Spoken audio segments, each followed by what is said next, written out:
Ադրբեջանական զորքերը հենց մեր տան դիմացի Սարին էին ու ես ընտանիքիցս տեղեկություն չունեի։ Վերևից ԱԹՍ-ն հարված էլա ու 8 և 10 տարեկան հարազատ եղբայրները զոհվել են։ Եղբայրս այնտեղ էր, մի քանի հոգի գերեվարվել են։ Նրանց տեղափոխել են Բաքու։ Հայրիկս եղբորս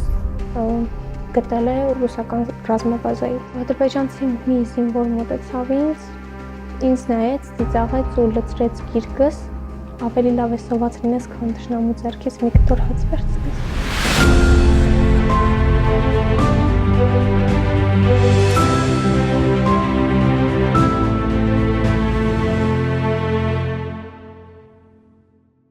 Ես Ալոնա Գաբրիելյանն եմ, ծնվել եմ Արցախի Ասկերանի շրջանի Զառնաղբյուր գյուղում, 18 տարեկան եմ։ 2020 թվականի սեպտեմբերի 27-ի պատերազմից հետո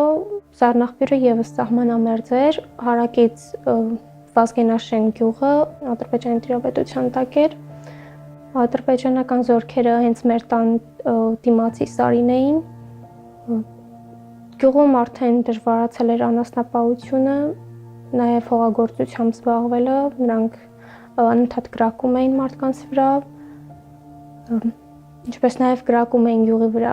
Դպրոցականների համար մեքենա էին տրամադրել, որ մեր գյուղից կողքի գյուղ գնան, այդ մեքենայի վրա են կրակել,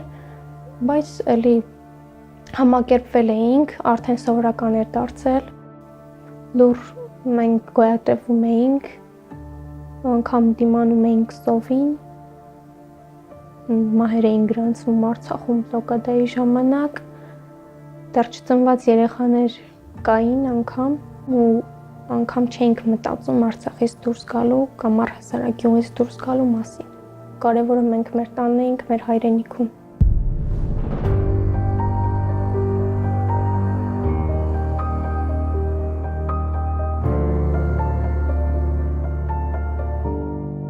Սեպտեմբերի 3-ին տեղափոխվել էի Ասկերանի շրջանի Այգեստան գյուղ, այնտեղ ուսումը շարունակելու նպատակով սեպտեմբերի 19-ին հենց դպրոցում էի 3-րդ դասաժամներին հիշելով ու տեղեկացանք, որ հնարավոր է պատերազմ լինի, արդեն այդպիսի շշուկներ էին պտտվում, տան ճանապարհին արդեն պատերազմը սկսվել է ու ես ընտանիքիցս տեղեկություն չունեի։ Ծնողներս Ստեփանակերտ։ Հիվանդանոց էին եկել այդ օրը։ Հարազատ եղբայրս մնացել էր գյուղում, 15 տարեկան էր, տան կողքի սարում անասուններն էր պահում, երբ լսեց ռմբակոծության ձայները, միանգամից իջավ տուն, անգամ իր շորերը չէր հագել, պապայի դրսի շորն էր հագել ու գնացել հորեղբորս տուն։ Գյուղացիների մի մասը հավաքվել էին հորեղբորս տանը, այնուհետև գյուղապետը ասաց, որ պիտի հավաքվեն ապաստարանում, բայց քանի որ ապաստարան չկար, հենց մեր տան դիմացը կա ընկուզենի, այդ ընկուզենի տակ են հավաքվել, որպես փրկության օղակ ձորի մեջ էր հենց այդ ընկուզենին, մտածում էին, որ այդտեղ ապահով է։ Միանգամից վերևից ԱԹՍ-ն հարված էլա ու տեղում զոհերել են եղել, 15 հոգի վիրավորվեցին, այդ թվում մի քանի ամսական երեխա, 6-7 տարեկան երեխաներ, 8 և 10 տարեկան հարազատ եղբայրները Միքայելը և Նվերը զոհվել են, իրենց մասին դեռ տեղեկություն չկար, նրանք մնացել էին գյուղում,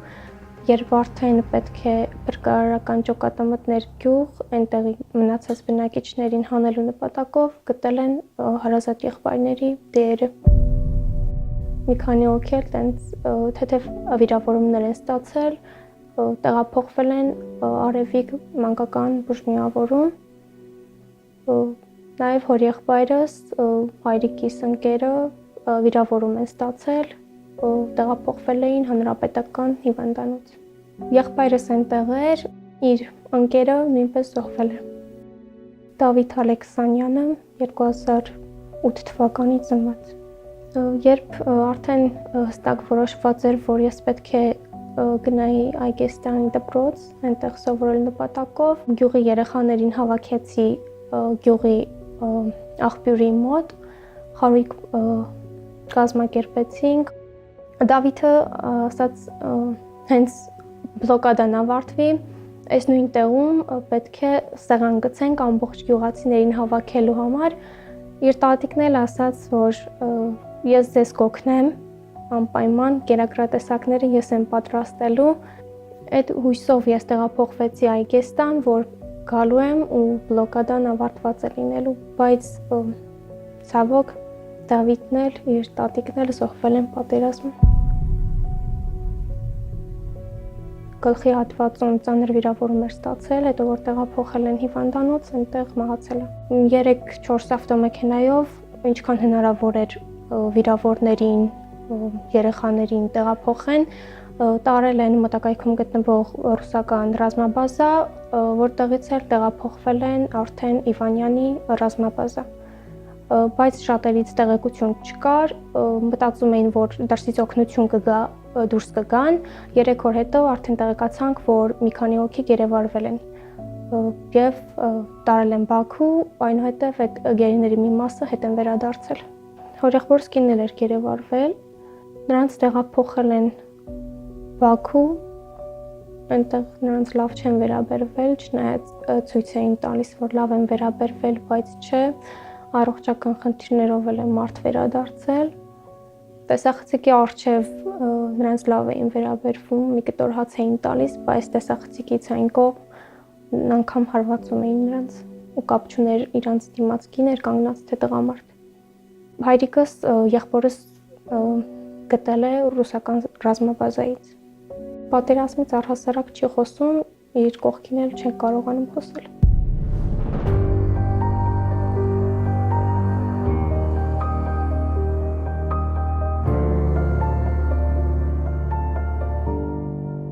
Սեպտեմբերի 25-ին բենզինի պայթյունից մենք էլ ունեինք զոհեր, մեր համագյուղացին, ընտանիքի լավագույն բարեկամը, մեր հարևանը, ինքն էլ զոհվեց պայթյունում ու 17-ամյա եղբայրս։ Քեռուս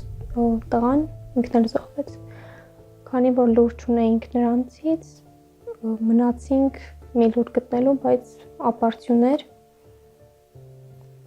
դուրս եկանք նրանց ընտանիքի հետ միասին սեպտեմբերի 27-ին։ Ճանապարհը ծանր էր, սոված, մութ, անձրևների տակ, մինչև Հակարի զգում ենք, որ հայրենիքից դուրս ենք գալիս, բայց վերադարձի հույս կար։ Հակարի կամուրջը անցնելուց հետո հույսը, չասեմ, սպանվեց, բայց մարեց, ինչ-որ չափով մարեց հույսը։ Հակարի կամուրջ երբ հասանք, մեքենայի իմ կողքի պատուհանը բաց էր։ Ադրբեջանցի մի զինվոր մոտեցավ ինձ ու հաշվեց, քանի հոգի ենք մեքենայում, բերեց բնական հյութեր եւ նմանատիպ բաներ, ասեց վերցրու, ասացինք չենք ուզում, ինձ նայեց, ծիծաղեց ու լցրեց գիրկս, Հակարի մի քիչ անցանք ու ես այդ ամբողջը շպրտեցի, ավելի լավ է սոված լինես, քան թշնամու ձեռքից մի կտոր հաց վերցնես, այն թշնամու, որ սպանեց քո հարազատ եղբորը, քո արյունակցին։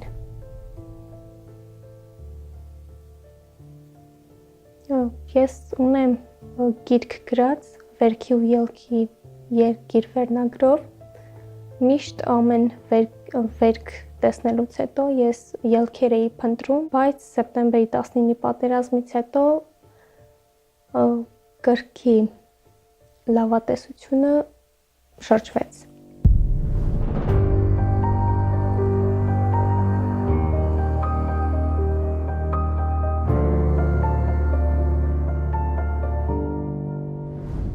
Հայրիկս 1992 թվականին կորցրել է իր հոր եղբորը, հարազատ եղբորը, տունը ու նորից տուն է կառուցել, որտեղ մեծացել եմ ես, իմ քույր եղբայրները ու նորից տուն կառուցել, նորից հետ կան ստեղծել, հետ նայել, մտածել, ամեն ինչ ցավոտ է։ Տատիկիս, պապիկիս գերեզմանները այնտեղ են, հորեղբորս գերեզմանը,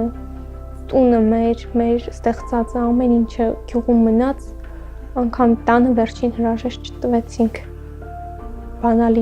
Գոնե բանալին լիներ մեր ձեռքին, որ վերադարձի հույսը չմարեր։ Իմանայինք, որ այնտեղ տուն ունենք։